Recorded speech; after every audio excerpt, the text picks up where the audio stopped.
Good day, I'm Norman Wildberger. This is the first of a couple of videos where we're going to introduce some basic and fundamental concepts from linear algebra into this ilinear space context that we've introduced, kind of a basic elementary way of thinking about linear algebra over the integers. Okay, so the basic object was what we call the I-span of an mset. An mset of msets. So we have A, B, and C, which are msets, multisets. And we're taking the integral linear span of them. What does that mean? It means that we're considering combinations of these three msets. Just additive combinations. K times A plus L times B plus M times C, where our coefficients are allowed to be arbitrary integers. So this kind of thing is called an integral linear combination because there's integral coefficients. And these kinds of things are the objects which are of this type, that they belong to I-span of A, B, and C. Okay, and this is a very general situation. This works to define I-span of M for any mset of msets M.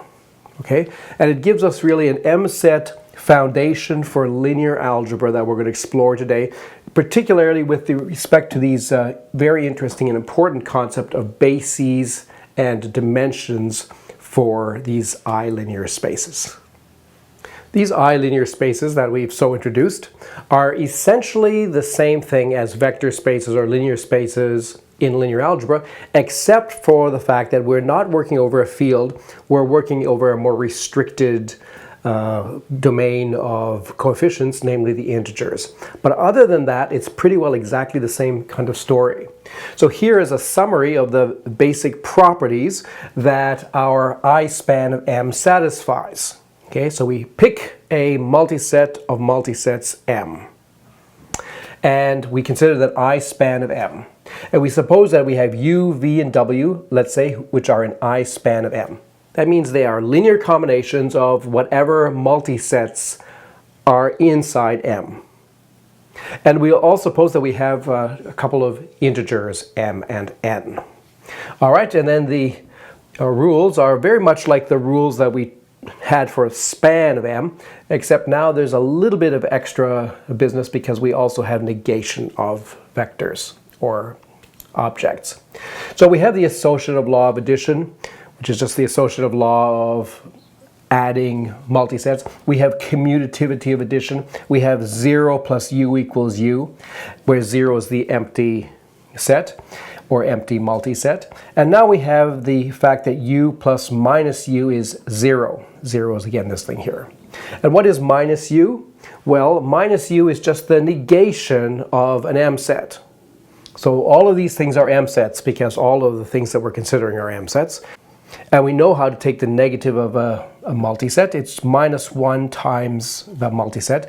And that just means that we're taking the antis of all the elements of U. I remind you, that's how we take the negative of a multiset. In this sort of expanded M-set universe that we have now, because we have the anti-operation, right? The anti-operation exactly allows us to talk about the negative of a multiset and allows us to do this more general arithmetic involving not just additions but also subtractions as well.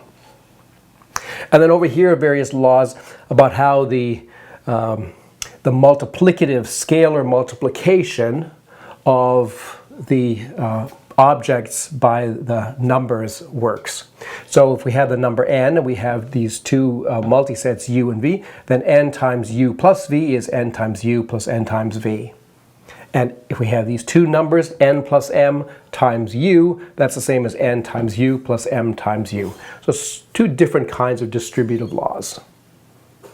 And here's a sort of an associative law for scalar multiplication. If we have u here and we multiply by m and then multiply that by n, that's the same as taking u and multiplying it all together by n times m.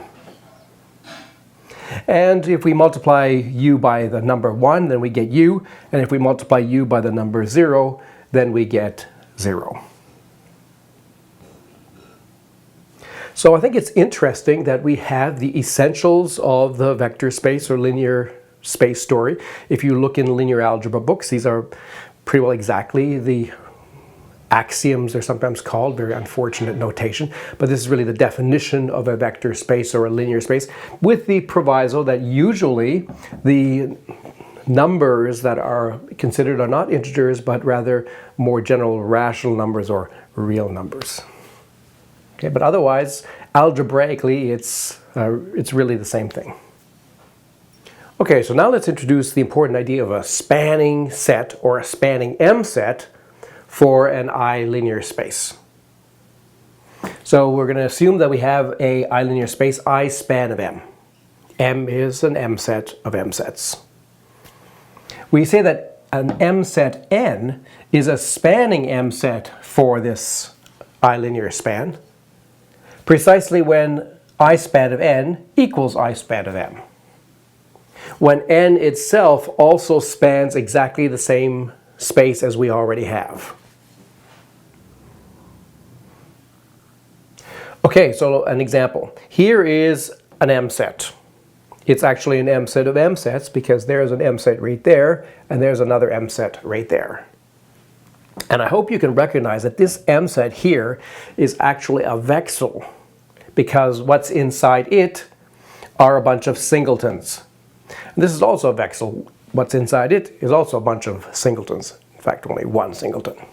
So here we have two vexels inside this mset M. So I span of M is just the span of these two vexels, all possible linear combinations with integer coefficients of these two vexels. Okay, so maybe we're now interested in finding some examples of spanning sets for this I-linear space. So here are three candidates. K is the multiset consisting of a vexel with two zero singletons and another vexel with a single one singleton. Here's an mset which consists of the singleton 0 and the singleton 1. And here's an mset that consists of a vexel containing a singleton 0 and here another vexel that contains a singleton 1. Notice these are somewhat different things. There's sort of different layers involved here. Okay, so which of these are going to be spanning, which, if any, are going to be spanning msets for this thing here? Well, how about the first one? If we take the span of these things, are we going to get the same thing as the span of those things? Well, note that this thing is exactly the same as that. And this thing is almost the same as that. The only difference is that this one has an additional singleton 1 in it. So notice that if we take this mset and we add them, then we're going to get this one here. So this one here is a sum of these two, and this one is just this one here. Now that means that anything that we can create as a linear combination of these two, we can in fact also get as a linear combination of these two. Because another way of saying is that the difference between this one and this one, if we take this one and we subtract that one, we're going to get exactly this one here. All right. So yes, this is an example of something that, that spans I span of M. How about this thing here? Well, the M sets inside here are not even of the kind of objects that are appearing in I span of M. I span of M consists of vexels, and the vexels are M sets of singletons.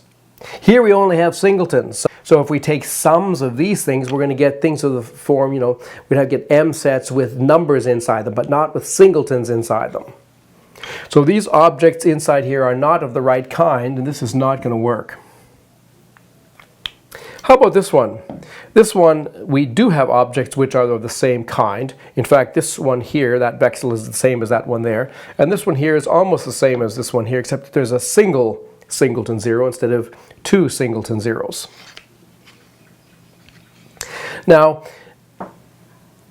what happens if we take I span of N? we're going to get all the vexels that we can get by adding these two. What we're going to get is something that's a little bit bigger than I span of m. We're going to get I span of m, so everything that's a linear combination of these is also a linear combination of those, because this one here is just this one plus this one plus this one. But this element right here, the single vexel with just a single singleton zero, cannot be written as a linear combination of these two. No matter what combination of these two you take, you're always going to have an even number of singleton zeros.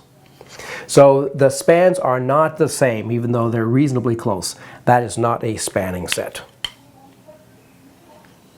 All right, let's make the following relatively simple observation, that if n is a spanning m set for I span m, then n actually must be an m set of m sets, because that's what we require in order to get actually an I span of n being defined.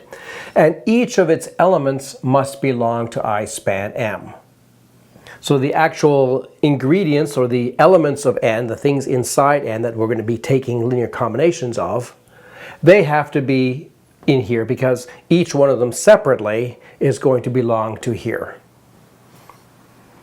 So we can't be taking n to be consisting of objects which are completely separate from I span of m. It's basically we're looking inside of I span m and choosing some elements inside I span m to try to find a spanning m set. And a rather trivial observation is that m itself is a spanning m set for I span m, because obviously the I span of m equals the I span of m. Okay, now very important definition in linear algebra. The minimal size of a spanning m set for I span m is its dimension. So if we have one of these I linear spaces, what we do to find its dimension is we look for the smallest possible size of a spanning set for it. The smallest possible size of a spanning set is the dimension of the I linear space. And now, the second important definition. A basis for I span m is a spanning m set, say B, of the minimal size. We've said that the dimension is the smallest possible size of a spanning set for I span of m. And if we have a spanning set of that smallest possible size, that spanning set will be called a basis for I span m. Now, finding the dimension and a basis of an I linear space, these are fundamental tasks. So given an I linear space, very natural question is, what is its dimension? And another very natural question is, what is a basis for that I linear space? And notice that I say a basis and not the basis, because there will definitely be more than one basis. So a basis is not unique. There are lots of different bases, as we'll see. Okay, but at least getting your hands on one is already a very good accomplishment. It means that you understand the space in a very tangible way.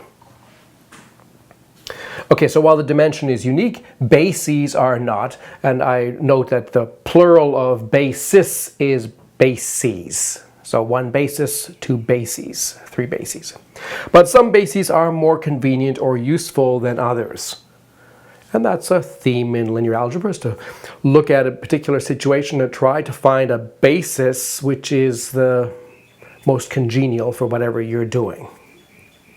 So we're going to be working a little bit with some examples here, as we like to do. And in order to make that as smooth as possible, and in order for us to pleasantly match up, at least somewhat, with standard treatments, I want to introduce a little bit of notational convention that will sort of bridge the gap from the way we're thinking about things MSET oriented wise to more traditional vector space kind of terminology. Okay, so a very important kind of MSET for us is a vexel. Okay, especially in the context of these I linear spaces. They are very natural and useful kinds of examples. So here, for example, is a vexel. It's actually an integral vexel. It's actually an integral vexel from integers. Let's have a look at it. There's a singleton -1, there's another one of those, then there's 3 singleton zeros, and here's an anti-singleton 2. Okay, now we know that we can write this thing down alternatively in sort of a freeze notation by recording the number of 0 singletons in sort of the central box. So we'll put a 3 there. And then one over to the left, that'd be the number of -1 singletons. One over to the right, the number of 1 singletons, which there aren't any. And over here, this -1 represents the fact that we have an anti-singleton 2. Okay, so this is all very nice, okay, but using a green strip and these bars over it like that is suggestive, but it's not typographically always very convenient. So we want to have some alternatives. So naturally we want to write this also sort of in more traditional vector kind of form. But we now have the challenge that we have a much more flexible approach to vexels, right? So our vectors are not always starting at 1. This thing could be, you know, anywhere. We could have elements over here that we might be interested in. You know, it's a bit more variable. But one way of encoding that is to write the coefficients down here and put some kind of marker down that tells us where the 0 spot or the 0 entry is. That's what we're doing with this box here. So if we can mimic that, then we're basically capturing the same information. So 2, 3, 0, -1, the same entries.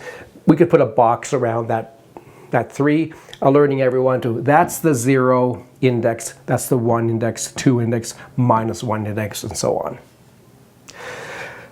Boxes around things, maybe not always that easy if you're going to type, so maybe an underscore is an alternative to that. Okay, so we could write 2, 3 with an underscore, 0, -1. And often when we're working with vectors, we like to actually put commas, because after all, these things are ordered, right? It's like a list. And so it's quite natural for us to put commas in here, and this is sort of almost standard practice in certain contexts. So this looks awfully like an ordinary vector, except that there's a little underscore under the 3. To us, that alerts us to the fact that this is actually the 0 index. Okay, the 0 index is denoted by that underscore there. So this is a convention that we could use that I think connects with the usual story, but reminds us that these kinds of things are still just representatives or ways of expressing this much more fundamental object, which is actually the vexel itself, which is a multiset of singletons. Okay, but what about the situation where we have a vexel with only strictly positive singletons, where the index entries are starting 1, 2, 3, 4, and so on? For example, this one here, U. We have a singleton 1, singleton 1, singleton 1, some anti-singleton 2s, and a singleton 4. The way we would ordinarily represent this in a freeze kind of situation is to put a box around the 0 place, and there's 0 singleton 0, so we'll put a 0 there, and there's 3 singleton 1s, -2 singleton 2s, no singleton 3, and a single singleton 4. Okay, so to represent this using the notation that we've just introduced, we would write a vector and put these numbers down with commas, and we put an underscore under that 0, alerting us to that's the place where the 0 index is. Now, if we're in a situation where we don't have something with a 0 index, in other words, we don't have any 0 singletons in our vexel, then it's really just more like a traditional vector. Then let us agree that we'll drop that 0 with a underscore and just write 3 -2, 0, 1. Now it looks like a standard familiar vector that you're used to.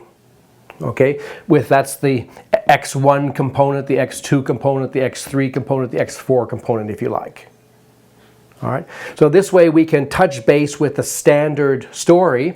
So if we have a vector like this, we'll assume that this is the first position, second position, third position, fourth position, and so on. If we want to make sure that there's a 0th position, we'll denote it with a special underscore symbol somewhere. But if there's no such underscore, then we'll assume it's a kind of a standard vector. Okay, so that's great. That means that we can basically use the familiar language of vectors that you'll all be familiar with, but we have to remind ourselves that we're still talking about objects which are msets of singletons, ultimately. That's what the objects really are. Okay, so now we can look at an example, a very nice two-dimensional example that will illustrate some of these ideas about basis and dimension in a relatively familiar vector kind of notation using the conventions we've just established. So let's look at I span of the vectors 2, 1 and minus 1, 3. Okay, so this is just our short form for a vexel. This is really the vexel, which is a multiset consisting of the singleton 1, the singleton 1, and the singleton 2. Okay, but we're not always going to say that. Here we think of having two vectors, and we can picture those vectors in the familiar way. There's the vector 2, 1 in the plane, and there's the vector minus 1, 3 in the plane. Okay, so what does the I span of this look like? Well, it looks like all possible linear combinations. We've seen what that is. It's like a lattice. So the intersection of these various families of parallel lines. So all these red points here, these are the elements in this I span. So there's 2, 1, and there's minus 1, 3. There's also 1, 4. This would be 4, 2, and so on. Okay, so this thing has dimension 2. Why is that? Well, because this thing itself is a spanning set or spanning mset, and it's not possible to find a spanning mset with just one element. If we had just one element, one particular vector, then its I span would be just vectors that are only in that direction. We would get a one-dimensional thing. This is a two-dimensional thing. We can see that visually. So it's not going to have a one-dimensional basis vector. So this actually is going to be a basis for this, I span. And so the thing has dimension 2. So one basis is the mset that we have already to begin with. The mset consisting of the vectors 2, 1 and minus 1, 3, given here in red. And I want to explore some other bases, okay, so to show you that bases are a little bit flexible. Okay, so moving from here to here, what have I done? I've kept this one the same, and I've just replaced this one with its negative. So this vector and this vector down here. So these two vectors would also span this same ilinear space. In other words, if we looked at all possible combinations of this vector and this vector, we would get exactly the same, because it's sort of obvious that this one is just negative of this one. So any integral combination of these is going to be an integral combination of those, just with the second coefficient negated. How about this? 2, 1, 1, 4. Now we're talking about this vector and the vector 1, 4. Is that also a basis? What would be the span of this vector and this vector? That's an interesting question to think about. That picture would look different. If we were doing that, we would say, mark that in green, and then we would have this vector here also in green. All right. So if we just started with those two vectors and asked what is their span, well, we would draw a different kind of lattice. We would still have this line here because that's multiples of those, but we'd also have to include sort of multiples of this one. So there'd be a line going up there and in that direction. And then we'd want to consider the sum of these two, this one plus this one. But that's going to be a line that's parallel to this one in that direction, like that. And then the same thing through there. It'd be another line parallel like this. And over down one here, another line parallel like this. Another one over here. So we'd end up with these, the lines that we have currently, which are sort of in this direction.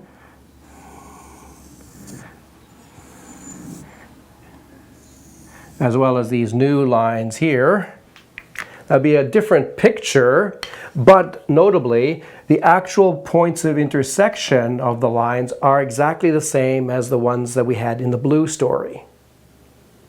So the way of generating the thing is different, but the actual points in the ilinear space are exactly the same. Or to put it another way, any integral linear combination of these two is an integral linear combination of these two, and conversely. And algebraically, that's not too hard to see because this thing is just the sum of these two. Right? So this one is just the sum of these two. And the other way around, this one is the difference between this one and this one. So you can go from an algebraic combination of these two to an algebraic combination of these two in a relatively simple algebraic way, showing that the I-spans of these two msets are the same. So these are both bases of the same I-linear space. How about 2, 1, 3, 5? That'd be that 2, 1 there, and where's 3, 5? 3, 5, I guess that's 1, 4, and if we add 1, 4 to that one, it'd be that one there. So then we'd be considering these two basis vectors, that one and that one again. And really the same argument that we've just made shows that also these two vectors would also span exactly the same space.